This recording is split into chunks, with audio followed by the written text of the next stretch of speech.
Common man's, అందులో కూడా ఆయన handicapped, road side singer, road పక్కన పాటలు పాడుకుంటూ జీవనం సాగిస్తూ ఉంటాడు. పాటలు పాడటమే అదే జీవనోపాయం, ఇంకేం లేదు, ఏం చేయలేదు. మా ప్రేక్షకుల కోసం మీ గానాన్ని ఒకసారి విప్పండి. అపురూపమైనదమ్మ ఆడ జన్మ, ఆ జన్మకు పరిపూర్ణత ఇల్లాలమ్మ. రూపమైనదమ్మ ఆడ జన్మ, ఆ జన్మకు పరిపూర్ణత ఇల్లా. 100 దేవుళ్ళే కలిసొచ్చిన అమ్మ నీలాగా చూడలేరమ్మా. కోట్ల సంపదే అందించిన నువ్విచ్చే ప్రేమే దొరకదమ్మా. నా రక్తమే ఎంతిచ్చినా నీ త్యాగాలనే మెచ్చునా. అంటే పుట్టుకతోనే మీకు ఇట్లా పరిస్థితి వచ్చిందా? 4 సంవత్సరాల వయసులో మధ్యరాత్రి కాడ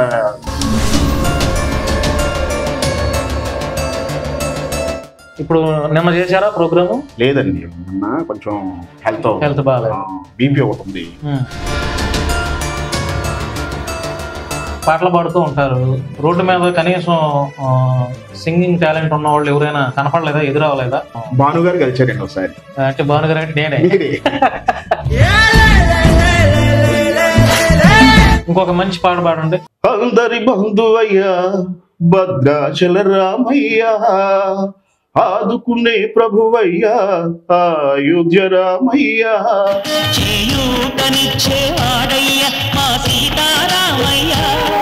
మీరు రోడ్డు పక్కన పాడుతున్నప్పుడు మీ గొంతు బాగుందని ఆ రోడ్డు పక్కన వెళ్ళేవాళ్ళు ఏమని చెప్పారా? ఒక్కొక్కసారి చాలా మంది ఇళ్ళ వాళ్ళు కూడా వెనక్కి వచ్చేసి పాటలైనా మిమిక్రీ లాంటిది ఏమన్నా? మిమిక్రీ అంటే కొంచెం ఏదో కొంచెం వస్తుందండి. అంటే నంది ముందు రంగు మార్చిన పంది, కారు కూతల కూస్తే కపాలం పగులుద్ది. మీకు ఇలాంటి వైకల్యం ఉందని ఏ రోజైనా బాధపడ్డారా? ఈ ఇట్లాంటి పరిస్థితి చాలా సార్లు అంటే సౌండ్ బాక్స్ లో లోపల బ్యాటరీ ఒకటి ఉండేది, అది పాడైపోయింది, సరిగా రావట్లా. మీరు అడిగినటువంటి ఆ బ్యాటరీ ఖర్చు నా వంతు నుంచి, నా సైడ్ నుంచి ఎలాగోలాగా నేను ఏర్పాటు చేస్తాను. అందరికీ నమస్కారం, వెల్కమ్ టు శశి టీవీ. నేను భాను మేకల. వాస్తవానికి ఏ మీడియా వారైనా కూడా పెద్ద పెద్ద సెలబ్రిటీస్ని, ఒక పొలిటికల్గా ఒక ఫేమ్ ఉండేవాళ్ళని, లేదంటే సినిమా రంగానికి వారిని ఇంటర్వ్యూస్ చేస్తూ ఉంటాం. అది సహజమే, అన్ని చోట్ల జరిగేదే, అన్ని మీడియా ఛానల్లో జరిగేదే. కానీ కామన్ మ్యాన్స్, అందులో కూడా ఆయన హ్యాండిక్యాప్డ్, రోడ్ సైడ్ సింగర్, అంటే రోడ్డు పక్కన పాటలు పాడుకుంటూ జీవనం సాగిస్తూ ఉంటాడు.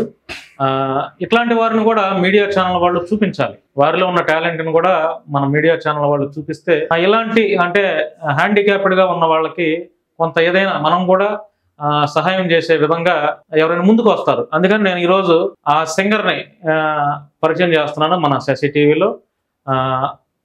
ఆయనలో పాటలు ఎట్లా పాడతాడు, ఆయన యొక్క పరిస్థితి ఏంటి తెలియజేసే ప్రయత్నం చేస్తాను. సో ఈయన రాజేష్ గారు, సింగర్ రాజేష్ గారు. రోడ్డు పక్కన రోజుకొక గ్రామాన్ని ఎంచుకొని ఆయన రోడ్డు పక్కన పాటలు పాడుతూ, అంటే ట్రై సైకిల్ మీద కూర్చొని ఒక చిన్న స్పీకర్ పెట్టుకొని, కరెంటు కూడా పక్కన వాళ్ళనే, షాపుల వాళ్ళని అడిగి రోడ్డు పక్కన పాటలు పాడుకుంటూ ప్రస్తుతం ఆయన అయితే లైఫ్ని అయితే లీడ్ చేస్తున్నాడు. నమస్తే రాజేష్ గారు, బాగున్నారా? బాగున్నాను సార్. అంటే ఇప్పుడు పాటలు పాడటమే అదే జీవనోపాయం, ఇంకేం లేదు, ఏం చేయలేదు సార్. అంటే పుట్టుకతోనే మీకు ఇట్లా పరిస్థితి వచ్చిందా? లేదండి, 4 సంవత్సరాలు వయసు బాగానే ఉన్నా. 4 సంవత్సరాల వయసులో మధ్యరాత్రి కాడ ఫీవర్ వచ్చేసి అంగవైకల్యం అనేది వచ్చింది. 4 సంవత్సరాల వరకు బాగానే ఉన్నా. ఎంతమంది పిల్లలు మీకు? ఒక్క అమ్మాయి. మ్యారేజ్ అయిందా? మ్యారేజ్ అయిపోయింది. ఇప్పుడు రోడ్డు మీద పాటలు పాడుతూ ఉన్నారు కదా, ఎంత సంపాదిస్తారు రోజుకి? వస్తాం 300-400 అలాగే వస్తాయి అంతే. 300-400 వాటితోనే మీ జీవనం? రోజు 200 కూడా వస్తా ఉంటాయి. అలా సరిపెట్టించుకుంటాం. బాగా ఎక్కువ వచ్చిన రోజులు ఎప్పుడన్నా ఉన్నాయా? అంటే మీ పాటలను, మీ టాలెంట్ని, మీ పరిస్థితిని చూసి అయ్యో పాపం అనుకున్న వాళ్ళు కూడా కొంచెం డబ్బులు ఎక్కువ మనసున్నటువంటి మంచి వ్యక్తులు ఇచ్చుండొచ్చు. ఒకరోజు బాగా సంతోషపడినటువంటి రోజు, అంటే ఈరోజు నేను పాటలు పాడి కష్టపడిన దానికి ఈ డబ్బులు భగవంతుడు నాకు ఇచ్చాడని అనుకున్న రోజు ఒకటి ఉంటుంది కదా. పోయిన సంక్రాంతి, ఈ సంక్రాంతి కాకుండా పోయిన సంక్రాంతి భోగి పండుగ రోజు వచ్చాయి సార్. వచ్చాయి. ఎంత వచ్చాయి? 2500 వచ్చాయి. 2500. ఓకే. ఆ రోజు బాగా సంతోషపడ్డారు. తర్వాత నెక్స్ట్ టైం భానుగారు, యాంకర్ భానుగారి ద్వారాగా, పేరు ఐడియా లేదు, కానిస్టేబుల్ గారు, పేరు సుబ్రహ్మణ్యం గారు, కానిస్టేబుల్ గారు మరి చూసి నన్ను నా పరిస్థితి భానుగారు చెప్పడం ద్వారాగా ఆయన నన్ను ఎత్తుకుంటూ వచ్చి ఇంటికి తీసుకొచ్చి 3000 రూపాయలు ఆయన కూడా సహాయం చేశారు. ఆ రోజు కూడా నేను చాలా హ్యాపీగా ఫీల్ అయ్యాను. అంటే ఏం లేదు, ఇప్పుడు మిమ్మల్ని నేను చూస్తూ ఉన్నాను, నా సైడ్ నుంచి ఇంకా ఎందుకంటే అన్ని కాళ్ళు చేతులు అన్నీ ఉన్న వాళ్ళకి మనం సహాయం చేయవసరం లేదు. ఎందుకంటే వాళ్ళు ఏదో పని చేసుకుంటారు, నెలకి ఒక 20,000 15,000 సంపాదించుకుంటారు. మీలాంటి వారికి ఏంటంటే ఇప్పుడు మీకు పాటలు పాడటమే జీవనాధారం కాబట్టి ఏదైనా నా వంతు ఇంకా దాతల ద్వారా మరి కొంత సహాయం చేయాలనే ఒక మంచి ఆలోచనతోనే నేను మిమ్మల్ని ఎప్పుడు సపోర్ట్ చేస్తూ ఉంటా. మా ప్రేక్షకుల కోసం మీ గానాన్ని ఒకసారి విప్పండి. ఫస్ట్ ఏం పాట పాడమండి సార్? ఆడవాళ్ళ గురించి పాటలు పాడండి, ఆడవాళ్ళ యొక్క గొప్పతనం. అపురూపమైనదమ్మ ఆడ జన్మ, ఆ జన్మకు పరిపూర్ణత ఇల్లాలమ్మ. అపురూపమైనదమ్మ ఆడ జన్మ, ఆ జన్మకు పరిపూర్ణత ఇల్లాలమ్మ. మగవాని బ్రతుకులో సగపాలు తనదిగా జీవితం అంకితం చేయగా. ఈ పాట చాలా గొప్పగా రాశారు. ఏంటంటే ఈ పాటకు అర్థం మీకు కూడా తెలిసే ఉండింది. ఆడవారు వాళ్ళు తినకుండా మనకి పెడతారు. అది మన కోసం వాళ్ళ జీవితాన్ని ఎక్కడో పుట్టి ఎక్కడో పెరిగి వాళ్ళ కోసం మన జీవితాన్ని త్యాగం చేసేటువంటి నంబర్ 1 రాశారండి. మరి పాట రాసిన వారి పేరంటే ఐడియా లేదు. ఇంకేం పాటలు పాడతారు? ఇది బిచ్చగాడులో నుంచి పాడండి. 100 దేవుళ్ళే కలిసొచ్చిన అమ్మా నీలాగా చూడలేరమ్మా, కోట్ల సంపదే అందించిన నువ్విచ్చే ప్రేమే దొరకదమ్మా. నా రక్తమే ఎంతిచ్చినా నీ త్యాగాలనే మించునా, నీ రుణమే తీర్చాలంటే కో జన్మైనా సరిపోదమ్మా. నడిచేటి కోవెల అమ్మేలే, 100 దేవుళ్ళే కలిసొచ్చిన అమ్మ నీలాగా చూడలేరమ్మా. చాలా బాగుంది. చాలా బాగా గొంతు కూడా మీరు చాలా బాగుంది. Okay sir, thank you. మీరు రోడ్డు పక్కన పాడుతున్నప్పుడు మీ గొంతు బాగుందని రోడ్డు పక్కన వెళ్ళే వాళ్ళు ఎవరైనా చెప్పారా? చాలా మంది. ఒక్కొక్కసారి చాలా మంది వెళ్ళే వాళ్ళు కూడా వెనక్కి వచ్చేసి చాలా బాగా పాడుతున్నారు సార్ మీరు అని 150 చేతులు పెడతారు. బాగా పాడుతున్నారు అని చెప్పి. మన ఫైబర్ రోడ్ లో చేశాను సార్ ప్రోగ్రామ్. సార్ మీరు అన్ని పాటలు పాడతారా, చాలా బాగా పాడుతున్నారు అని చెప్పేసి నా నెంబర్ తీసుకుని 100 రూపాయలు సార్ ఇచ్చారు. ఇప్పుడు నిన్న చేశారా ప్రోగ్రాము? లేదండి, నిన్న కొంచెం హెల్త్ బాగాలేదు. బీపీ ఒకటి ఉంది. ఆ బీపీ వల్ల కొంచెం హెల్త్ నీరసంగా ఉంటే అందులో పాప వచ్చిందని నిన్న ఆగిపోయారు. ఈ రోజు వెళ్తారా? ఈ రోజు వెళ్తారు. మీకు బాక్స్ అంటే సౌండ్ బాక్స్ అంతా బాగానే ఉన్నాయా? మంచిగా వస్తున్నాయా క్వాలిటీగా? అంటే సౌండ్ బాక్స్ లో లోపల బ్యాటరీ ఒకటి ఉండేది సార్. అది 1 year గ్యారెంటీ ఇచ్చాడు. 1 year దాటిపోయింది, అది పాడైపోయింది, సరిగా రావట్లేదు. అది బయట నుంచి షాప్ లో రెంట్ కి తెచ్చుకుంటున్నాను. బ్యాటరీ రెంట్ కి తెచ్చుకుంటున్నారు. రెంట్ ఎంత ఉంటుంది బ్యాటరీ? 100 రూపాయలు. రోజుకు 100 రూపాయలు. సో మీకు బ్యాటరీ వాంటెడా? ఇప్పుడు బ్యాటరీ అవసరం ఉందా? ఎంత ఉంటుంది బ్యాటరీ? అడిగితే మొన్న 1500 చెప్పారు. 1500 చెప్పారు. వాళ్ళే లోపల ఫీడ్ చేసి ఇస్తారంటే, దాంట్లోనే ఫీడ్ బాక్స్ లోనే ఫీడ్ చేసిస్తారు. మీరు ఛార్జింగ్ పెట్టుకోవడం, దానికి ఒక మిషన్ 1400 ఉంటుంది. ఒక 3000 అయితే గానీ మీరు మరలా కొంత బాగుంటుంది. అవునండి, అవును. ఇప్పుడు ప్రస్తుతం బ్యాటరీ అద్దెకి తెచ్చుకుంటున్నారు. బ్యాటరీ అద్దెకి తెచ్చుకుంటున్నారు. ఒక 3000 అవుతుంది అంతే. ఆ 3000 మీకు చేస్తే మరలా మీరు బాగానే ఉంటుందా? బాగానే ఉంటుంది. అంటే డైలీ మనం బ్యాటరీ అద్దెకి తెచ్చుకోకుండా సరిపోయి. ఇంకేం పాటలు పాడతారు? పాటలైనా మిమిక్రీ లాంటిది ఏమన్నా వచ్చా? మిమిక్రీ అంటే ఏదో కొంచెం వస్తుందండి. అంటే ఎవరైనా చేస్తారు? ఒక 50% కలిసేలాగా వస్తుంది. చేయండి, ఊరికే ప్రయత్నం. ఈ అఖండలో బాలకృష్ణ గారి ఒక డైలాగ్ తీసుకున్నామండి. నంది ముందు రంగు మార్చిన పంది, కారు కూతల కూస్తే కపాలం పగులుద్ది. ఓకే, బాలకృష్ణ అది కొంచెం కొంచెం పర్లేదు. 50%. ఇంకా ఇంకెవరిది? ఆ జయప్రకాష్ రెడ్డిది తీసుకుంటే సమరసింహారెడ్డిలో ఏమిరా అబ్బి సభ్యుడిని ముక్కలు ముక్కలు చేసేసినారా, ఒక్క ముక్క కూడా మిగిలిలేదు. జయప్రకాష్ రెడ్డి. ఇంకెవరిదైనా చేస్తారా? సరే, ఇంకో పాట పాడండి, ఇంకేదైనా మంచి 2 పాటలు మన ప్రేక్షకులకి. ఒక దేశభక్తి గీతం పాడమంటారు. పాడండి, దేశభక్తి గీతం పాడండి. నేను సైతం ప్రపంచాగ్నికి సమిధనొక్కటి ఆహుతిచ్చాను, నేను సైతం విశ్వహృష్టికి అశ్రు ఒక్కటి దారపోశాను, నేను సైతం భువన ఘోషకు వెర్రి గొంతుక విచ్చి మ్రోశాను, నేను సైతం ప్రపంచాగ్నికి సమిధనొక్కటి ఆహుతిచ్చాను. బాగుంది దేశభక్తి పాట. దేవుడి మీద ఏదైనా పాట పాడతారా? అందరి బంధువయ్యా భద్రాచల రామయ్యా, ఆదుకునే ప్రభువయ్యా అయోధ్య రామయ్యా, చేయూతనిచ్చే వాడయ్యా మా సీతారామయ్యా, కోర్కెలు తీర్చే వాడయ్యా కోదండ రామయ్యా, అందరి బంధువయ్యా భద్రాచల రామయ్యా, ఆదుకునే ప్రభువయ్యా అయోధ్య రామయ్యా. Very good. చూశారుగా గానం ఎట్లా ఉందో, గొంతు ఎలా ఉందో చూశారుగా. మీకు అంటే పాటలు పాడుతూ ఉంటారు, రోడ్డు మీద కనీసం సింగింగ్ టాలెంట్ ఉన్న వాళ్ళు ఎవరైనా కనపడలేదా, ఎదురవ్వలేదా? వాళ్ళు కూడా గాయకులుగా ఉండి బాగా పాడుతున్నా మాకు అవకాశం. భానుగారు కలిసారండి ఒకసారి. అంటే భానుగారు అంటే నేనే. ఒకసారి నేను ప్రోగ్రామ్ చేస్తుంటే వచ్చి బ్యాటరీ 4 గంటలు వస్తుందా అండి అన్న అన్నారు. అప్పుడు నాకు అర్థం అయిపోయింది, 2 రోజులు 4 గంటలు 6 గంటలు అలా వస్తుందండి అని చెప్పేసి చెప్పాను. తర్వాత పాట అయిపోయిన తర్వాత సార్ మీరు సింగరా అని చెప్పేసి అని అడిగాను. అవునండి అని చెప్పేసి అని అప్పుడు మీరు పాట పాడారు. అవును, పాట పాడాను. అపూర్వమైన మాట జన్మ, చాలా బాగా పాడారు. అవును, అంటే ఆ పాట మీకోసం పాడింది. ఎందుకంటే మాలాంటి వాళ్ళు కూడా వచ్చి మీ పక్కన నిలబడి పాట పాడితే మీకు కొంచెం సపోర్ట్ చేసినట్టు కదా. అప్పుడు మా గొంతు కూడా విని కొంతమంది హెల్ప్ చేస్తారని ఆ రోజు నేను పాట పాడాను అనమాట.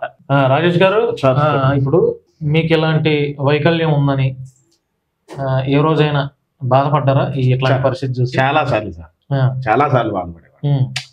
వెహికల్ తిప్పుకునేటప్పుడు కానీ, ఇప్పుడు వర్షాలు వస్తూ ఉంటాయి కదా, మాది యాక్చువల్లీ విలేజ్. ఇక ఓన్లీ ప్రోగ్రామ్స్ సిటీలో ప్రోగ్రామ్ చేసుకుంటే కొంచెం డొనేషన్ ఏమన్నా బాగుంటుందా అని చెప్పేసి అని ఇక్కడికి వచ్చేసి ఒక 1.5 year అవుతుంది. మాది విలేజ్. తుఫాన్ వచ్చినప్పుడు కానీ, వర్షం పడేటప్పుడు కానీ బురద వెనక ఎవరో ఒకరు సపోర్ట్ ఉండాలి. ఇప్పుడు కూడా సపోర్ట్ ఉండాల్సిందేనా? ఒక్కళ్ళు వెళ్ళిపోతారా? ఒక్కడంటే అది ఏదైనా షాప్ దగ్గరికి వెళ్ళడానికి ప్రోగ్రామ్ చేసేటప్పుడు అయితే సపోర్ట్ ఉండాలి. మీ మిస్సెస్ ఉండాలి. ఒక్కళ్ళే వెళ్ళలేరు. లేదండి. అంటే 4 సంవత్సరాలు ఉన్నప్పుడు వరకు మీరు బాగానే ఉన్నారు. 4 సంవత్సరాల తర్వాత సమాజాన్ని చూస్తే ఇప్పుడున్న పరిస్థితుల్లో మీరేమనుకుంటారు? అసలు ఇప్పుడు సమాజ పరిస్థితులు చూస్తే గొడవలు అవుతున్నాయి, కులాలు మతాలు గొడవలు, మనుషుల మధ్య హ్యుమానిటీ విలువలు చచ్చిపోతున్నాయి. అవునండి, అదే మనం చూస్తూ ఉంటాం కదా టీవీల్లో, తర్వాత ఈ ఫోన్లలో కూడా వస్తాం. అఘోరి అంట, అఘోరి బట్టలు లేకుండా గుళ్ళు వెళ్ళి పూజలు చేయడం అని, నరమాంసం తింటానని చెప్పేసి అని, అలా మీకులాగే ఇంటర్వ్యూ చేస్తూ ఉంటే నేను చూశాను. మరి మనిషిని మొత్తం ఎక్కడ తింటారు ఏంటని చెప్పేసి అంటే కాలేటప్పుడు ఏడో కొంచెం ముక్క తీసుకొని తినేస్తారంట. మరి దాంతోనే ఉంటారంటే దాంతో ఉంటారంట. మధ్యలో భోజనాలు డ్రింకింగ్ అవి ఉంటాయంట. మరి ఈ మధ్య కాలంలో ఆమె మళ్ళీ లేడీస్ ని పెళ్లి చేసుకుందాం, ఏమి ఎందుకు అండి ఇది అసలు? ఒక లేడీస్ ని పెళ్లి చేసుకుంటే అసలు అది ఎలాగా? అందులో అఘోరి ముసుగులు. ఇప్పుడు అఘోరి అయినా ఏ మతం అయినా, మనం మతాన్ని గురించి కాదండి, ఏ మతం అయినా కానీ మనం చేసేది ఆలోచన చేయాలి. అఘోరి ముసుగులో ఉన్నాడు. అసలు అఘోరి కాదండి, అఘోరీలు అంటే అడో హిమాలయాల్లో తపస్సు చేసుకుంటూ పూజలు చేసుకుంటూ అలా ఉండిపోతా ఉంటారు. అంతేగాని ఊర్లోకి వచ్చి ఇప్పుడు సమాజంలో భగవంతుడు మనకి సిగ్గు అని పెట్టాడు.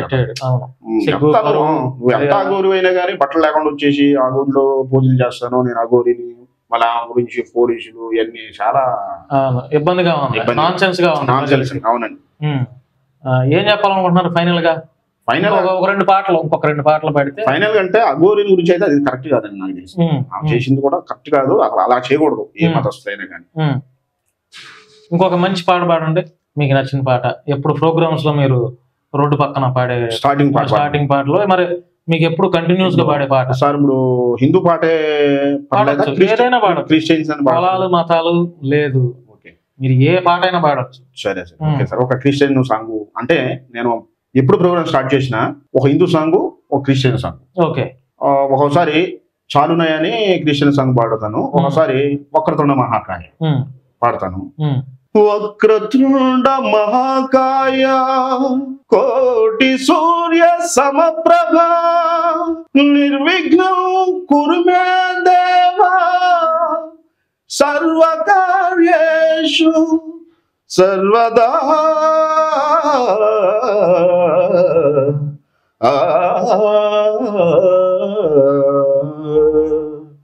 జయ జయ శుభకర వినాయక శ్రీకాని పాకవర సిద్ధి వినాయక జయ జయ శుభకర వినాయక శ్రీకాని పాకవర సిద్ధి వినాయక.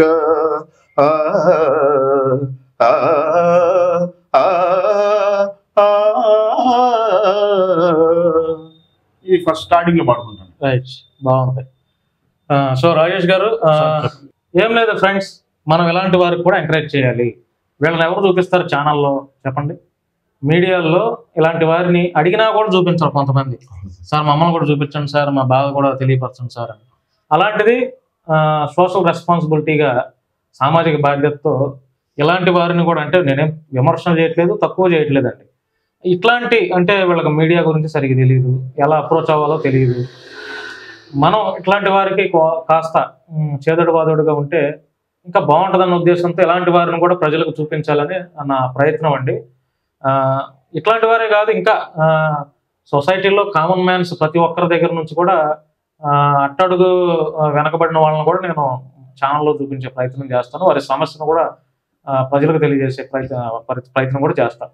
ఇప్పుడు ఏం లేదు, ఈయన రోడ్డు పక్కన రోజుకో గ్రామాన్ని ఎంచుకుంటూ పాటలు పాడుతూ ఉంటాడండి. పాటలు పాడుతూనే వారి యొక్క జీవితాన్ని వాళ్ళు లీడ్ చేయాలి. అది రోజుకు 100 రావచ్చు, 200 రావచ్చు, 300 రావచ్చు, లేదంటే మహా అయితే ఎక్కువ వస్తే సంతోషమే.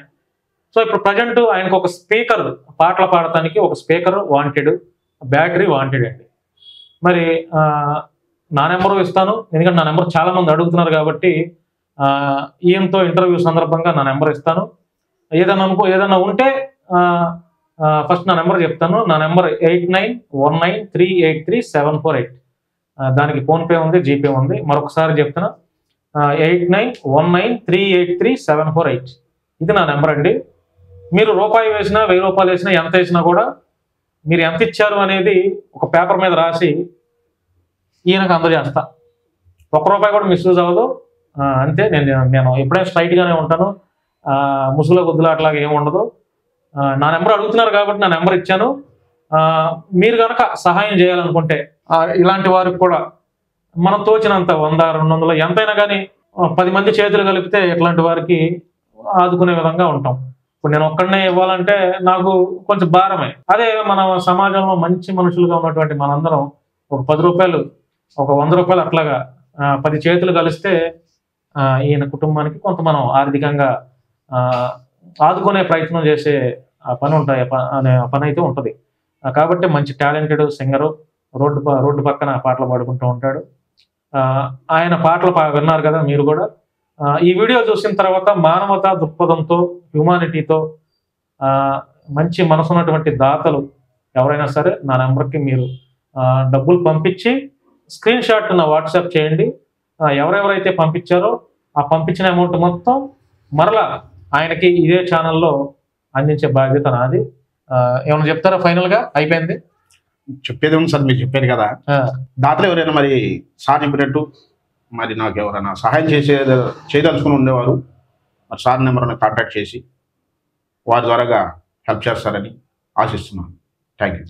దాతలు స్పందించినా స్పందించకపోయినా మీరు అడిగినటువంటి ఆ బ్యాటరీ ఖర్చు నా వంతు నుంచి, నా సైడ్ నుంచి ఎలాగోలాగా నేను ఏర్పాటు చేస్తాను. చూద్దాం. దాతలు ఫస్ట్ టైం కదా నేను హెల్ప్ అడగటం. Okay sir. ఇది మీడియా సాక్షిగా చూద్దాం మనల్ని ఎంతమంది నమ్ముతున్నారు, మనం చెప్పింది ఎంతమంది నమ్ముతున్నారో కూడా నాకు కూడా ఒక ఐడియా వస్తుంది. కాబట్టి దాతలు ఎవరైనా ఇస్తారేమో చూస్తా. ఈ రోజు రేపు ఈ వీడియో బయట టెలికాస్ట్ అయిన తర్వాత ఎవరు స్పందిస్తారో చూస్తా. దాతలు ఇవ్వకపోయినా కూడా నా వంతు నేను నా సైడ్ నుంచి మీకు ఆ బ్యాటరీ ఏదైతే ఉందో పాటలు పాడుకోవడానికి అది నేను ఏర్పాటు చేస్తాను.